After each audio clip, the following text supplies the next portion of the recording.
Okay, so I just hit the record button, so we're recording the presentation. And yeah, I'll hand it over to Tiffany. Okay. I'm going to hide all of you in the corner. So, whoops, hold on.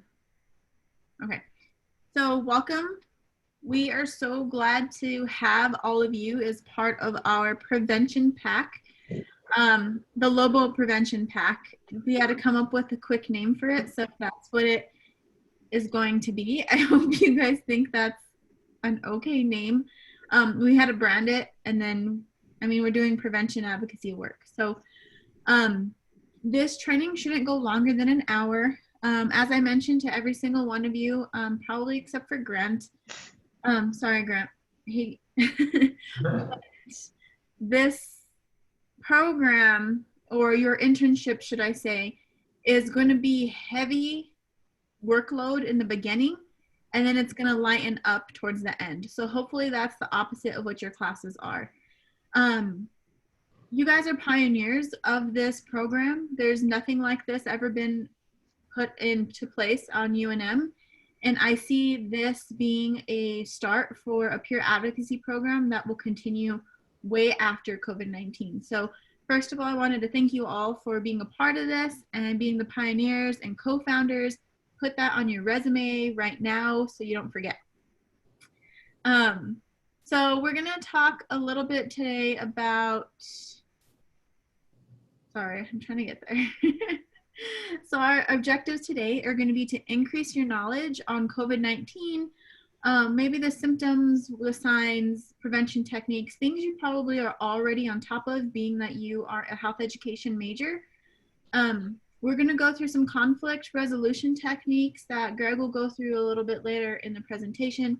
And then we're going to use this time to develop your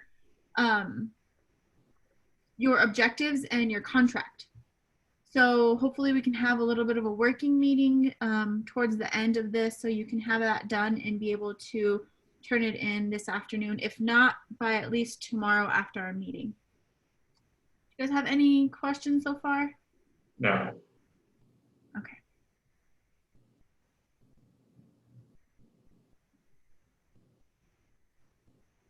So being that so let me tell you a little bit about how we came about this peer advocacy program, and Greg can totally pipe in any point in time, or if I get anything misconstrued. But this was a program that Greg had found and that another university was doing, and he told his boss about it, who is our dean of students, Nasha Torres. And then Nasha loved the idea that she ran with it and told the provost. So the provost then mandated that, and the provost is directly underneath the president. So that can kind of tell you how quick this escalated. The provost then went and said, let's do it. And so at that point, Greg's brainchild became a fast moving paced program that we had to put together. So Greg called me, asked if I would want to join on this with him, and of course I love doing this stuff, so I said yes. I begged her. She's being nice. I begged her, so please. He did, but no bribes like in money or anything, so no bribes. It didn't matter. But I already knew that I had a Grant in on this project, and a little bit about Grant's work last semester is he worked on our social media. He looked at how we can better, for SHAC that is, how we can better our social media. He put together educational materials that went onto social media, as well as a lot of the posters that are inside SHAC that you'll see if you ever go into our clinic. So I already knew I had him on board. We needed to get a couple of others, which I'm so glad that we got you three, in addition to Grant. And from that point on, Greg and I have just been working our tails off to create this program, at least the bare bones, the training, the policies, so forth and so on, so that way you guys can take this and flourish. So in doing so, we had to come up with a vision and a mission statement. So as you guys, I'll let you read for yourself here. But our vision statement is really the pie in the sky, best of ideas that we would want our campus to be. Of course, in a perfect world, we want every single person to wear a face covering, every single person to wash their hands, every single person to not even be able to contract COVID-19. That's not reality, but that is our vision. So our mission is, how are we going to get there? So what is our vehicle of transmission? That is you guys. We want to utilize all of you to better help assist us in advocating for students to empower, not only to empower themselves, but also for you guys to empower them to do those face coverings, to wash their hands, to stay their 6 feet physical distance apart, as well as to do their daily screenings. So I guess my first question to you guys is, by just a show of hands, who does their daily screening every day?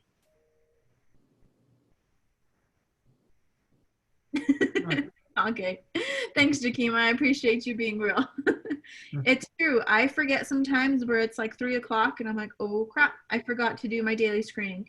So my first thing is, now in the morning when I wake up at 6 o'clock, I get my cell phone and I go to that email right away, because that's the first thing that I've trained myself to do.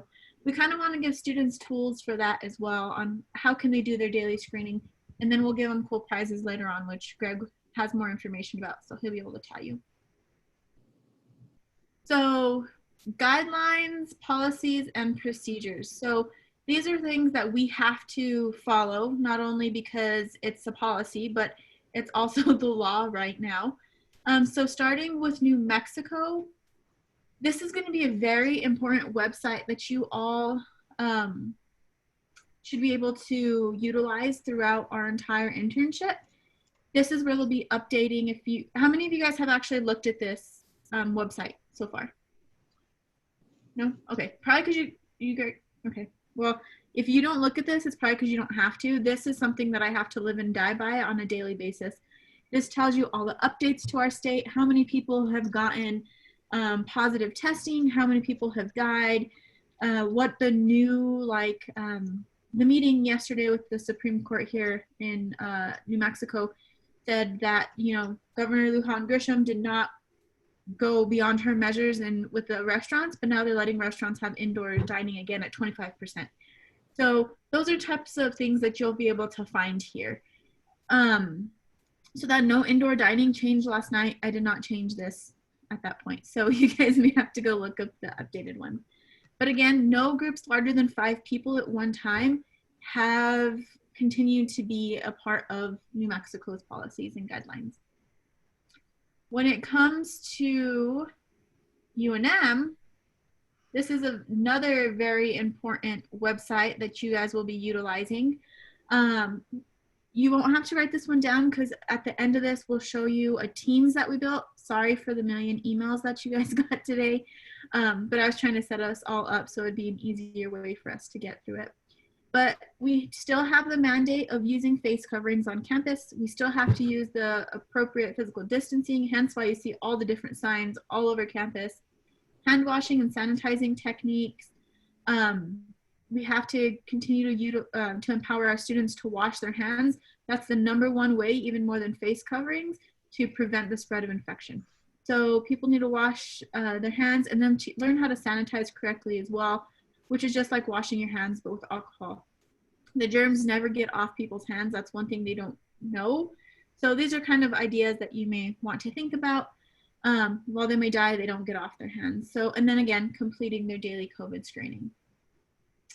So just the very basics of COVID-19. This is what every person, layman term individual would get. We wanted just to give you guys the very basics, but why the name COVID-19? So they named this disease because it's coronavirus, right? So CO stands for corona in 1919, I guess, but it's for, there's plenty of different coronaviruses out there. This is just the 19th coronavirus that they have been able to find. So that's why they got COVID-19. Coronavirus, disease, 19 was the 19th strain that they were able to find. Of course, there's more information about this on the CDC. So if you ever think that this is useful information for students to have, we can definitely direct you to find this information. Questions so far? Probably stuff you guys already knew. These photos bring me joy. Yeah, Greg likes these photos. So, the spread of COVID-19. You guys probably already know that it's person to person, mainly through respiratory droplets produced when an infected person coughs, sneezes, talks, or sings. So even if you don't see it, as I'm talking now, I'm having particles come out of my mouth. Hence why the face coverings work so well. These droplets can land in the mouths or noses of other people, or if we have our hand in front of our mouth, or we sneeze or cough in our hand and we go touch other surfaces, that's how it's also spread. It's more likely to spread when people are in close contact with each other, about 6 feet. So just based off of that, why 6 feet distance?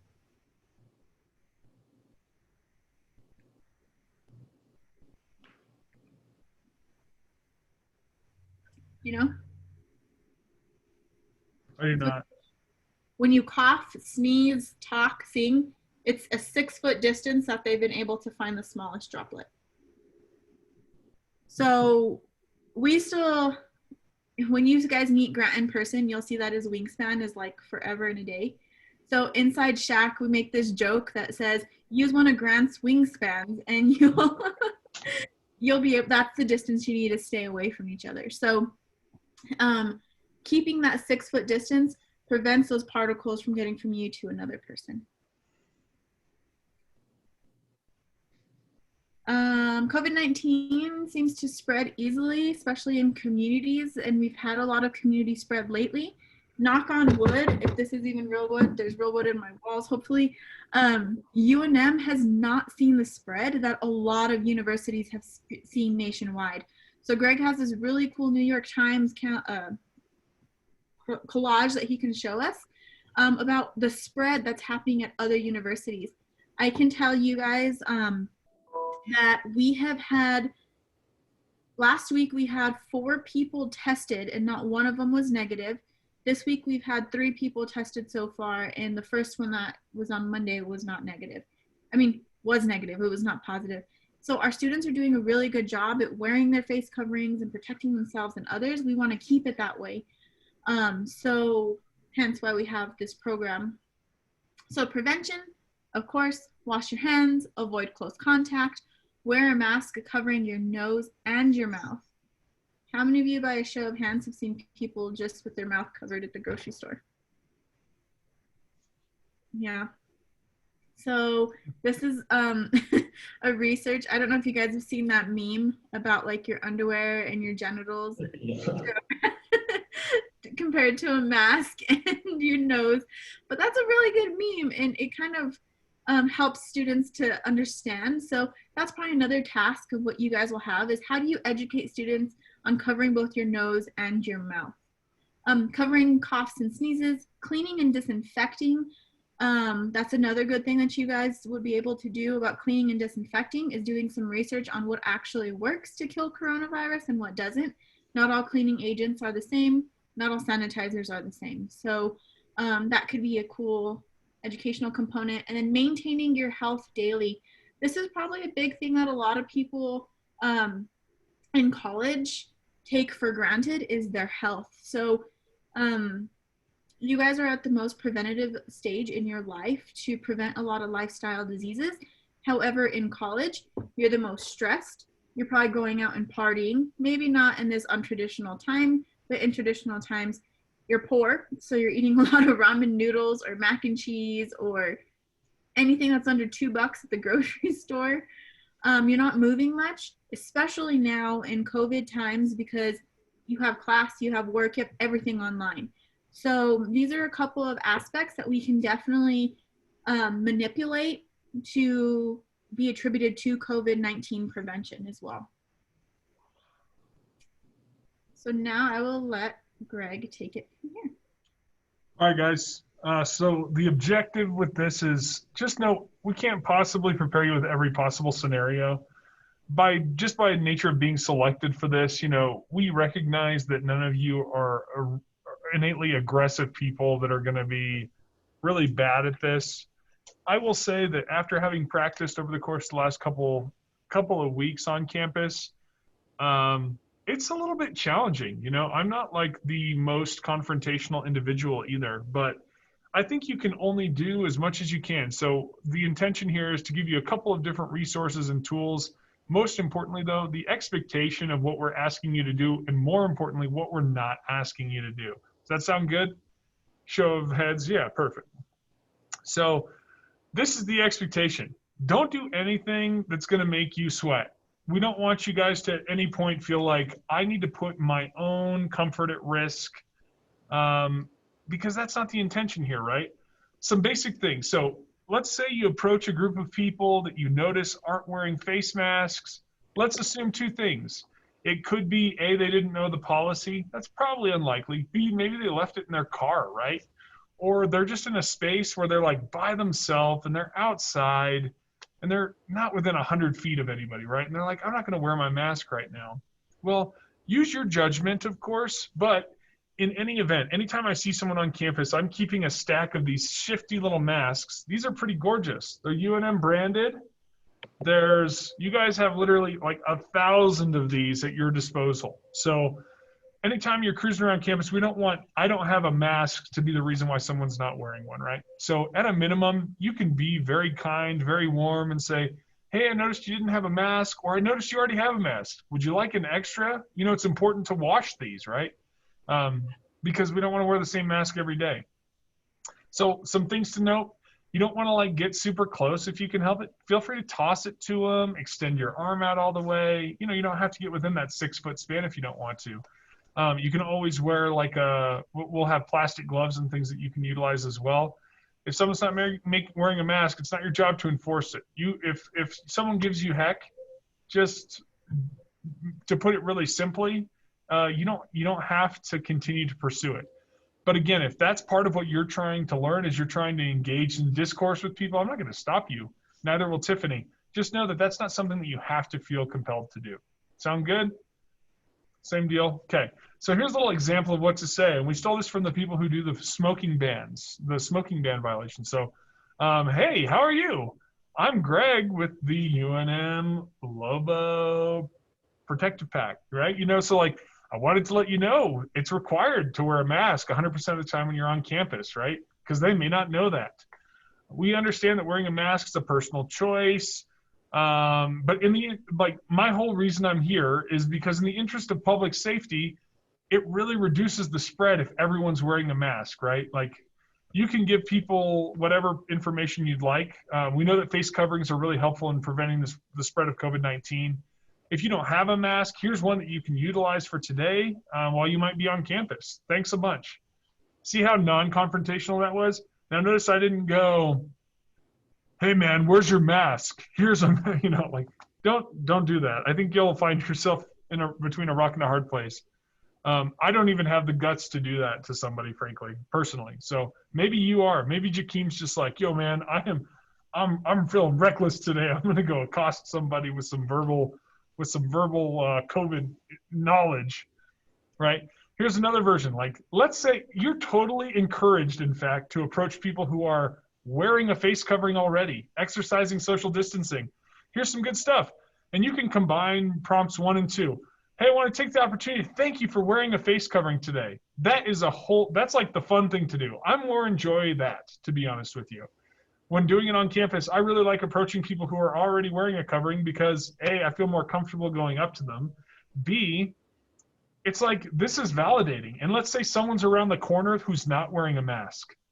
I'll say it really loud so that they can hear it, right? Like, that's an effective strategy. And then when you walk up, you might say, hey, do you want a face covering? And they'll be like, oh yeah, because we've just normalized that behavior, right? So face covering is an effective way to reduce the expelled droplets.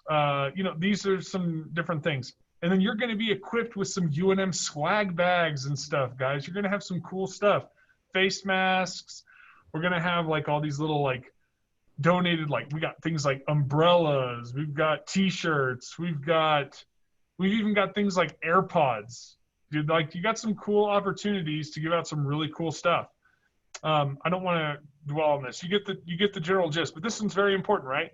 Here's a little token of our appreciation for you doing the right thing. Keep up the good work. Hey, would you let me put a photo of you on Instagram? We want to normalize just good practices, right? As Tiffany mentioned, there's an Instagram account that exists, and the more examples that we can provide to students of good behavior, it's going to normalize it. There's Tiffany doing the, hey, check it out. It's Lobo underscore, what is it? Prevention pack underscore prevention under. You'll all be equipped with the social media handles. But when you're out and about, just use it as a documenting opportunity. So these are some videos. Instead, in the interest of time, instead of showing these, perhaps if we have time, I suppose I could show one. But I think I'm just gonna cruise through. Does that sound good, Tiffany? Or do you want me to show these videos?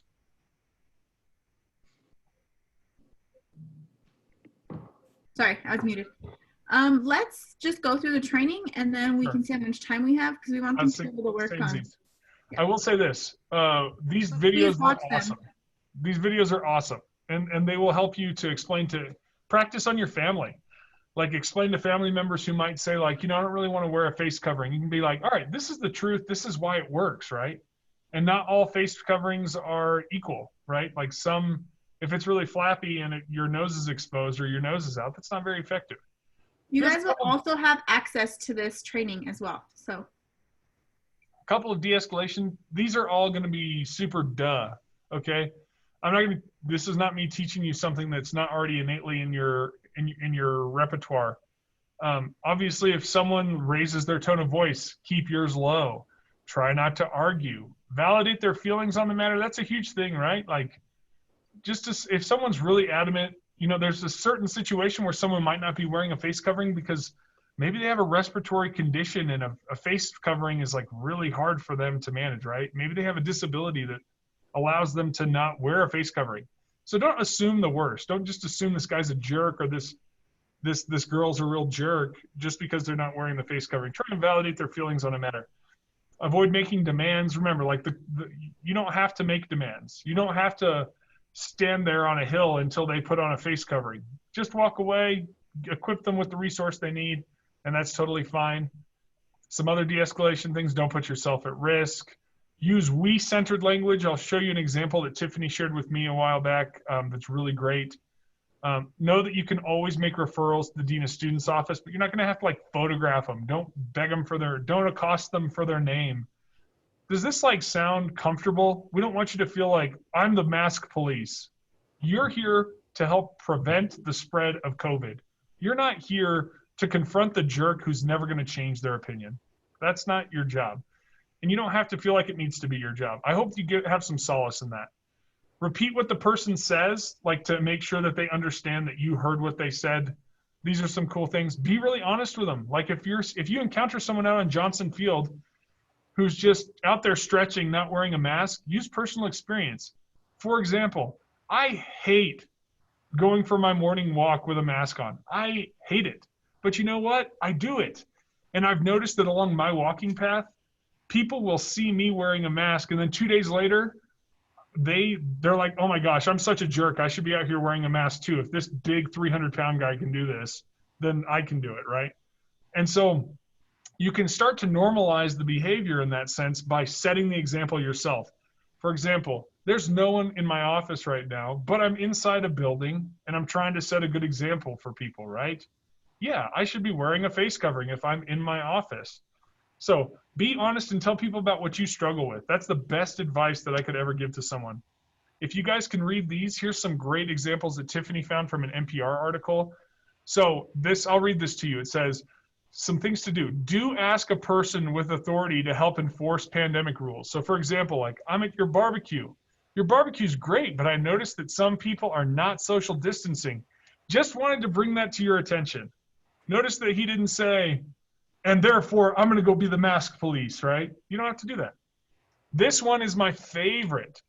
We use we and us language. Who's been at the grocery store and felt like someone was up in your space? Try this. Mutual consideration. Hey, can we please put a little bit more space between us? What do you think? That is so much better than, hey, dude, you're a little close, back up. It just has a different tone to it. Some other things, if someone's in your space And you can't force people to change their behavior, but you can change your own, right? Turn your face away from somebody, step a few feet away, walk in a different direction, leave. Those are all things, if you come into contact with someone who's a jerk, then do that. This one, don't police other people's behavior unless your safety's at risk. Hey, people over there, y'all better be in the same pandemic pod. You don't have to do that, right? Don't lecture other people about pandemic safety. It makes people feel less willing to comply. That is the entire premise of this program, right? Now, you can provide people with literature and total science, things like that. Those are awesome strategies. Don't turn it into a lecture. Try and bring, this is something that we want to share with people. We don't want to make them do it. Empower them to make the right decision based on the evidence that you're able to provide and the resources that you've got right there at your fingertips for their disposal. Here's the directive for campus in short. All students are required to wear a face mask except when they're in their own dorm room, personal space, under the state of exception mentioned above. Students who do not wear a mask to a face covering class to meetings can be asked to leave a classroom. They can receive a low participation grade. They can be dropped from a class. Students who don't wear a mask in classrooms and other public spaces on UNM campus are subject to disciplinary action. This is ultimately what it says, but we're going to try not to take all those punitive measures, instead empower people to make good decisions. If you encounter something out on the spot, you can always like make a note and tell Tiffany and I about it later. Ultimately, there's a compliance hotline where you can make these reports. Don't feel like you have to snap a picture or anything like that. But ultimately, those will all get routed to my office. If you have someone that is a complete irate jerk, I kind of want to know about it, but I don't want you to put your safety or your comfort in question. If they're, you're not gonna, if you know who they are, or if you were gonna have to call the cops because they start following you around or something crazy, or they get up in your face, dude, just walk so far away. Don't even forget about that person. But if you feel compelled, you can always issue the compliance hotline. Or if someone comes up to you and says, hey, what are you going to do about that guy? You can say, I'm not going to do anything about it because that's not my role here. But here, I'll tell you about, you can make a report if you would like to. And this is a good option for someone, right? It's a way for you to diffuse some responsibility. So every time you go out, we just want to have a little bit of an idea. You don't have to come by my office every time you want to pick up swag. What we can do is we can give you guys like a little stash so that when you're going out, you can have it like in your car. And then when you're on campus or whatever, you can cruise through campus. You'll have everything on you. I'd recommend, if you want, go out in pairs. I think that that's a really effective way to approach things. But return any unused supplies or just use them for the next time. So we'll talk more about that stuff. That's pretty much all I've got. I'm going to let Tiffany talk on the internship. You guys have any questions? Does that make sense? I'm sorry if I'm screaming at you. Also, I can't tell what the volume is because I'm not getting any feedback. And I'm wearing a mask, so I feel like it's muffled when it's probably not. Oh, Greg, you're fine. Okay, so our internship, we want our tasks to be your objectives. So we're not trying to make this any harder than it has to be. We understand that you guys are here to learn. And so we really want you guys to get the full aspect of what a prevention advocacy program looks like to put on your resume to move forward, or to put in your resume to build your skills, whatever the case may be. So this flower model over here to the left is called the SPIF-SIG model, or Strategic Prevention Framework. And I can't remember what SIG stands for, so forgive me. But when you're looking at building programming, building advocacy programs, you really want to be able to go through each stage. As you can see, it's not linear. It's definitely circular, so that you can go back and forth whenever you need to. But the first thing that we would normally need to do is assess the needs of our community.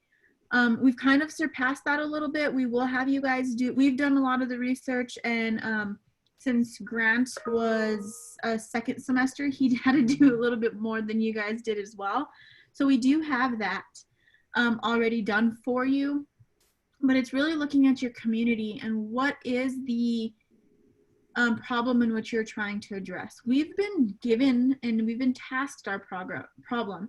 So our problem is to make sure students wear face coverings on campus, to make sure they're following all the COVID-19 safety protocols. The next thing after that is you're trying to build that capacity, your resources, and your readiness. Of course, we are all ready to go, and Greg has been wonderful enough and his staff to find resources for us. But that doesn't mean that our campus community, especially our students, are ready to go. I would have to say, just walking around campus myself, about 90% of our campus community is. So that's good. That favors on our side. From that point, you plan. This is basically where we are right now. We're going to plan on how we are going to approach this program and your advocacy on campus. So things that we need are social media campaigns, educational handouts, perhaps videos. As Greg mentioned once before, we do have an Instagram account that we will go over here at the very end of the training. Greg and I basically, well, Greg was mandated with it yesterday morning, and we just jumped on it, and I went and followed ASUNM in the class of 2024, and I just went and I followed everyone on their lists, and so that's how we got so many people to follow us back. But really advocating for people to follow us so that way they can get those incentives. In the planning process as well, we want to be able to come up with resources on how we can educate the Lobos on our policies and the importance of the COVID-19 prevention tactics that we are asking them to follow.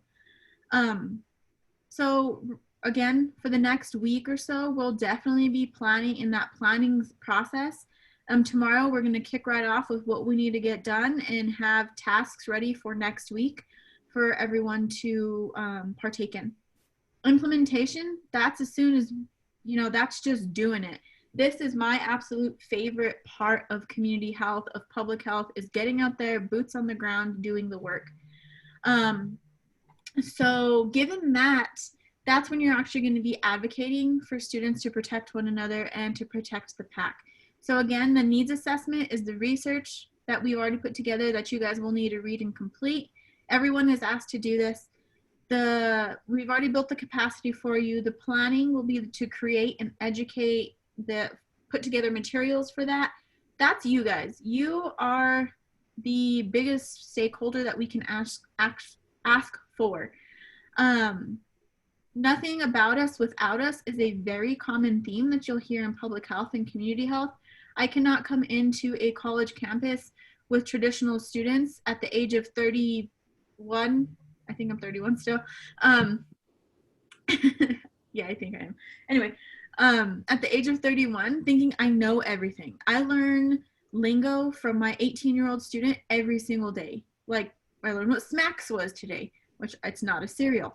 And so these are different things that we want you guys to take your expertise and utilize to help target our population. Implementation, again, will actually be your advocacy out there, putting things on social media, meeting with ASUNM, whatever we decide to do at that point. And at the very end, I guess we're still working on this evaluation piece. This is something that Greg and I will probably work on together while you guys are working on planning and implementing the program. But how are we going to see if this actually made a difference or not? So we'll have to work with our supervisors on that part. And then bringing it together, we have to make sure that this program is something that we can sustain, not only like financially or with students, but is this a program that you see at the very end of the semester carrying on to next semester, or even carrying on for years to come with maybe different health topics? And then cultural competence. So Jakeem, this is something that you spoke to in your interview and was very dear to your heart. But working with, I don't want to see your people in a negative light, please don't say that, but working with your community in which you grew up with. That's cultural competence, cultural humility 101. So our culture on campus is definitely college students, hence why you guys are the people to do this and not Greg and I. But also the cultures we have to think of. We do have, Native American, Black, Anglo, Hispano, Chicano, Latino. We have our international students that I'm so glad we have Hannah here because she gives us insight into that. We have everything under the sun that we are going to have to attribute to. So I can see like Grant and Jakeem working on a really cool post where you guys use your indigenous art, bringing holistic New Mexico back together. And that's something that we can put through American Indian Student Services, or really reaching out to those different cultures on our campus. So this is a framework that I really like. It's really easy to understand. I facilitate a training on this twice a year through the New Mexico Prevention Consortium. So if you guys ever wanted to learn more about that, I would have to say it's probably, it takes all those other models and theories that we learned in school and kind of condenses it into one. So there's that. So your internship breakdown. When we presented, Greg and I, we ensured that this is not only a virtual internship, but it is also an in-person internship as well. So I hope you are all still on board with that. The virtual is going to be our orientation and our training. So that's today, tomorrow. All of our meetings will be online as well. So when I say meetings with proctors and each other daily, you guys have to come up with 10 hours a week for the rest of the semester. Am I correct? Am I remembering that right? Yeah. Okay, so 10 hours a week for the remainder of the semester working on this. So we've created a teams that will help you to keep us in the loop as to what you've done that day and what you're planning to do the next day. We have a task planner on that as well that will help keep us in the know, but also help keep you guys in line. And being that there are 4 of you, we don't want you guys to step on each other's toes and make it an awkward situation for you all. So at that point, we'll be able to look on it. But in person is going to be campus advocacy, walking around campus with your different versions of how to approach things, handing out swag. I'm hoping, I mean, you guys have been on campus. I know Grant is currently on campus. Are Jakeem and Hannah, are you guys on campus right now?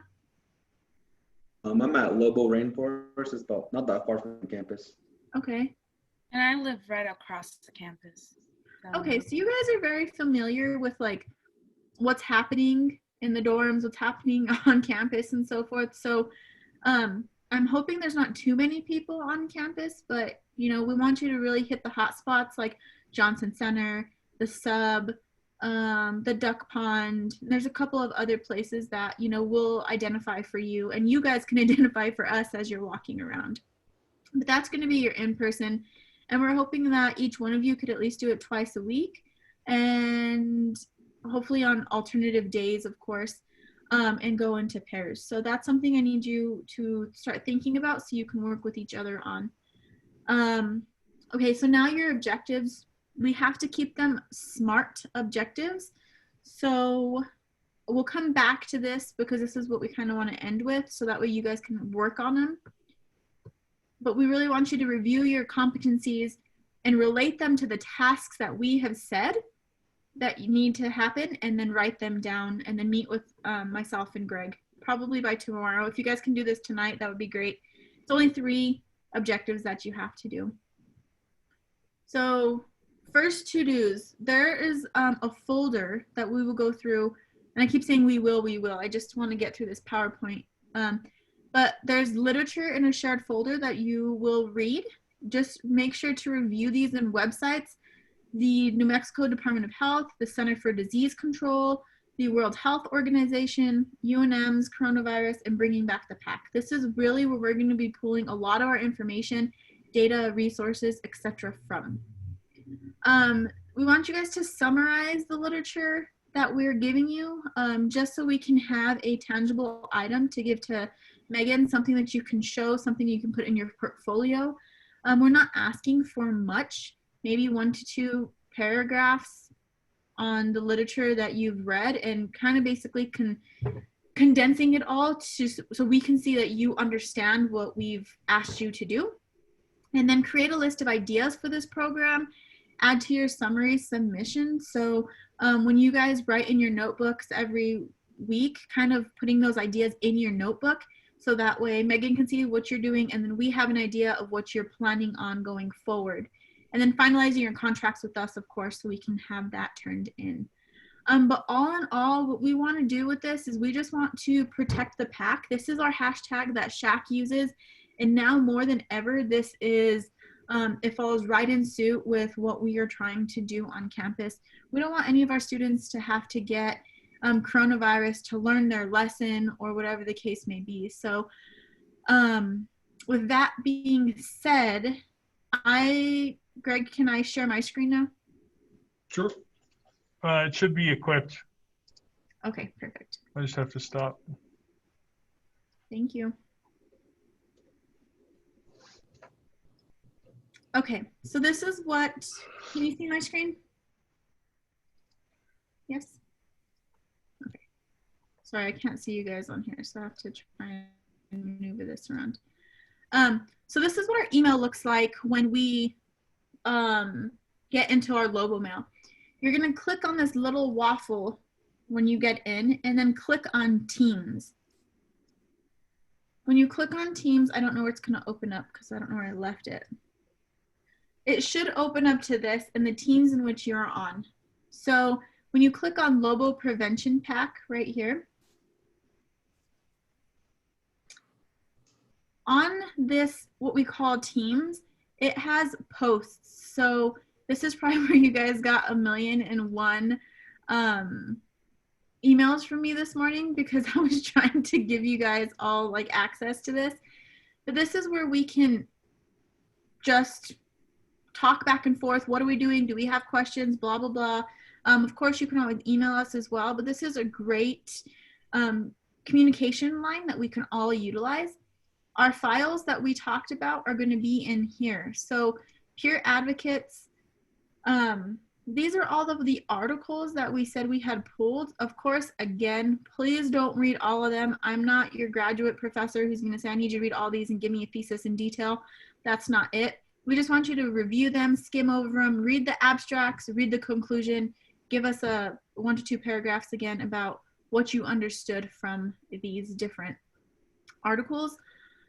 Here are your competencies and contracts that we will put in. So your competencies are right here. We'll open that up in a bit so we can work on your competencies, and then we'll put your contracts in there as well.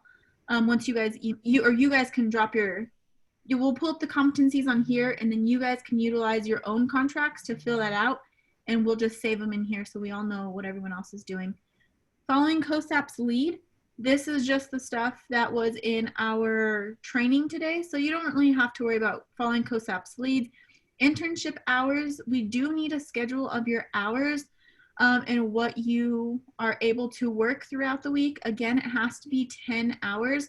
So for instance, I've already put Granson here as an example, but he sent us this document, and I believe it's provided for you by your field experience, and it just goes in here. You just fill it out, and then you could put what hours of the week in which you can work. This will help us to better address, like, okay, Jakeem and Hannah are here on Thursday, and Cassandra and Grant are here on Mondays. We can help team you guys up to go and do your peer advocacy together. And then there's a folder for each one of you in here. You guys have access to all of this, so please utilize it. Other resources that are in here are just, this is a focus group that was done at UConn, and they asked students why they didn't wear face masks. And then policies and directives. If you guys want to know a little bit more, this is the communication that goes out to faculty. So Greg and I have, well, Greg more than I do, have a little bit of insight into what your professors are getting. And so we will always put that type of information in here, so that way you know what information professors are getting and you can help educate the students on that. Here's our different partners, our training that we're going over today. And so you can always go back here for those links that we mentioned. And then it has a notebook. If you guys just want to put things in here that you're like, okay, I forgot, you just click on here and then you can type whatever you want in here. Here are the websites that I told you don't worry about working on because they're here. These are the 2 UNM websites. And then our tasks and deadlines. So I've already gone in here and I've put that we had a meeting, or sorry, our training today and our meeting tomorrow. And then they're on here. So when you come up with the task, you can meet with Greg or I, and we can give you a deadline of when we need that task done. Any questions on any of that?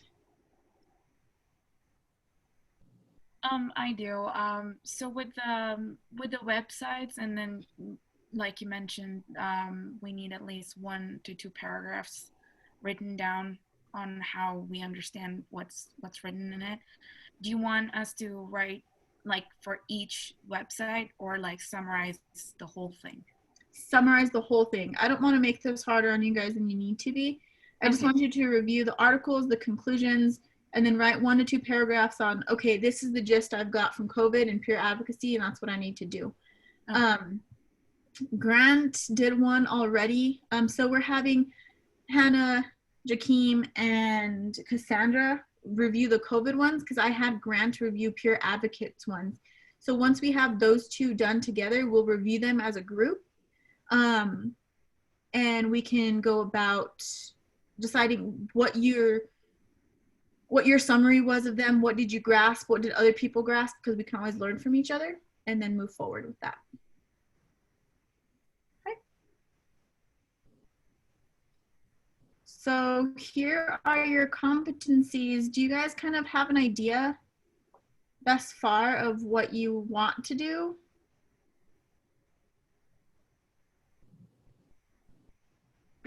I think now that when we're gonna have to do our campus advocacy, try to find like a competency that correlates to interacting with people and trying to deliver. Like, for instance, I have one SMART goal in mind, and this was the general, like, by December 11th, that's when the semester ends, and by December 11th, I will have X amount of masks handed out to UNM students or people that are by UNM campus. Okay. That's a great SMART objective to have. Just remember that you'll have to meet that objective. So don't be too, it has to be smart, right? It has to be realistic, the R in SMART. So don't say, I'm going to hand it out to 4,000 students and there's not even 4,000 students on campus. But no, that's a great point. I do think you guys should look at implementation because right here, as you can see, deliver health education and promotion as designed. So that's where you guys are doing your advocacy. So that is going to be one objective. It's just 3.2.4, deliver health education promotion as designed. And then I was thinking about planning because you guys have to create a lot of materials. So,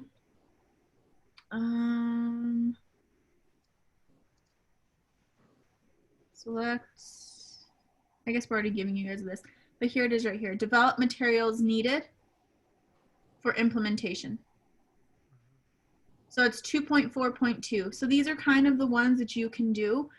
Grant, this is your last semester with us, so I need you to do something a little bit more, I need you to think more critical. Okay. Because I need to show that you have grown and not just doing the same things kind of that you did last semester. Okay. Okay. Any questions? There was something, what's 5.2.4, Tiffany? I had recorded that as something that you mentioned to me. 524? Educate. Stakeholder on health issue. Yeah. Oh, look, there's a whole advocacy one. You're right. Yeah, that whole section, she was the one that pointed to that. She just forgot that she showed it to me. This is a new area. I never had to learn about advocacy. I think it came up like 3 years ago, maybe, if that. Thank you for bringing it up. That's probably a better one for you guys to utilize for the advocacy portion then. There's a lot. There's so many different ways that this program can take hold, and we really, Tiffany and I committed pretty early on that we would want to try and be able to give you guys an experience that's going to be meaningful to your future careers and so forth. So if there's things you need to talk out, we can try and do that. But you guys should be able to tackle this pretty well. That section 5 seems to be really relevant to section 4.3. Those are pretty good. But yeah, there may be a lot of ways that we can expand. Just let us know if you want to chat at all. But Yeah. the goal, but as a task and timeline, the goal is for you guys to have your objectives identified by tomorrow, correct, Tiffany? Correct. So, because that'll really help us to start to cultivate or craft work around what you're trying to get out of this. So, spend some time and think about this very methodically and thoroughly. Yes, please remember that we are really looking, I'm just going to go back here before I speak too soon. We're really looking for you all to be, I'm so sorry guys, my computer's like not liking right now. To focus on, close your eyes if you guys are going to freak out. I should have meant. Oh no. Did we freeze?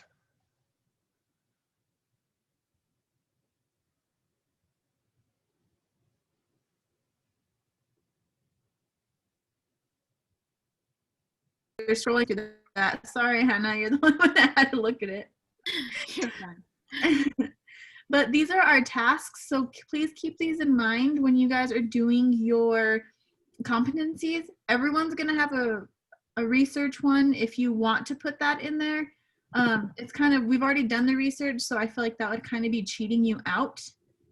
It's just kind of a task that we're asking you to do to prepare.